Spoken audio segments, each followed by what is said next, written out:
TrueDriver, здравейте, Марто на телефона.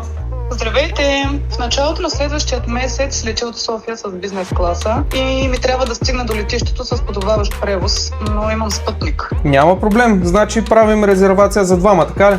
Не само аз съм и папагалът ми Роко, искам той също да има VIP изживяване. Разбира се, ще подготвим автомобил със специална клетка за него. Добре, благодаря, но искам също музиката по време на път да е на Бетовен, но да не е деветата, Роко се ядосва доста. Добре, ще бъде 5-та и 6-та симфония, температурата в колата ще е 22 градуса, без течение. Ще се погрижим Роко да пътува комфортно. Точно това очаквах, затова им препоръчаха вас. Последният шофьор слушаше чалга и Роко повтаряше припева 2 дни. Значи Роко е говорещ папагал. Страхотно. Добре, ще се погрижим пернатия ви приятел да пътува супер комфортно, няма за какво да се притеснявате. Страхотно, ще изпратя на WhatsApp всичко необходимо. Добре, колегите ще потвърдят веднага и колата ще ви чака в уговорения час. Благодаря ви много, до чуване. Чао, лек ден. Откъде по дяволите ще намерим клетка за папагал? Няма да